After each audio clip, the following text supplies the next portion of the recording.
Un dels grups ambaixadors del so dels 80 s'ha tornat a reunir per editar un àlbum que es diu Once More, que inclou versions especials dels seus èxits més importants. Però, a més, estan duent a terme una gira a nivell mundial i actuen a Barcelona. Són Spandau Ballet.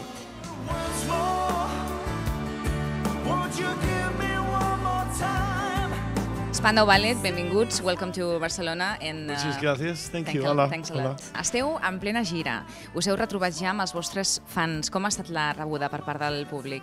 The reaction's been better than we ever expected. The Spanish fans equally fantastic in Barcelona and Madrid. It's been a fantastic tour, to be honest. And we're now going on to Australia, New Zealand, Dubai. The fans have been superb, absolutely superb. So thank you, muchas gracias. Què esteu sentint després de tants anys sense trepitjar els escenaris com a banda? It closed the gap. Somehow the continuity seemed very natural. It didn't feel like 20 years had passed. It felt like coming home. It felt like the place to be. What I really feel is gratitude that it can happen again and that, you know, our friendships can be revived. That's what I feel most of all.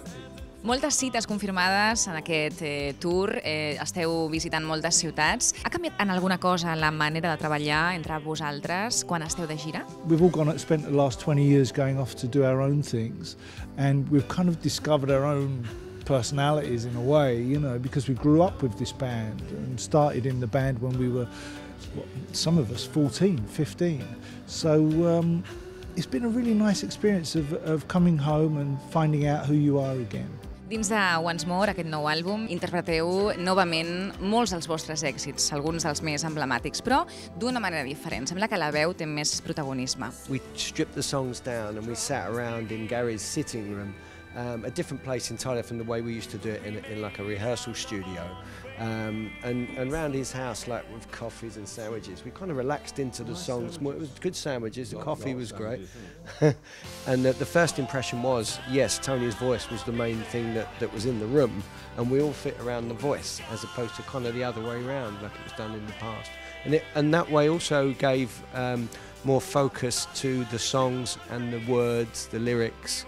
And the result is a more intimate album that's probably meant to be listened to as opposed to dancing and cheering to like the concerts. El so del concert serà més semblant a aquest nou àlbum o més semblant a etapes anteriors? The live shows are very much old school Spandau, loud, big production, jump up, shout and scream, dance and have a very good time.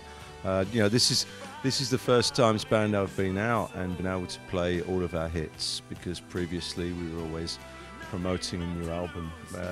This time round we started with a clean sheet of paper and wrote down all the hits, and there's the show. Parlem-nos d'un dels temes nous, que és Once More, que està inclòs també dins aquest nou àlbum. És una cançó guardada, que estava escrita d'abans, o que heu fet expressament per l'ocasió? Yeah, I mean, basically we never anticipated making a new album.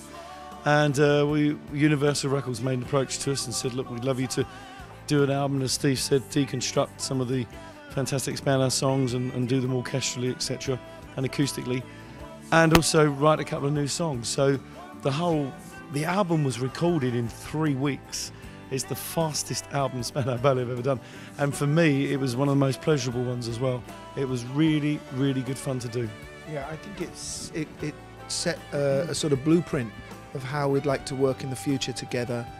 There's more creativity flowing between the five of us now, I think, than there was in the 80s. So, yeah, we're looking forward to the next one. Spandau Ballet, un plaer, moltíssimes gràcies, molta sort amb els concerts, endavant, i esperem aquest futur de Spandau Ballet amb un nou àlbum ben aviat, si pot ser. Muchas gracias. Thank you.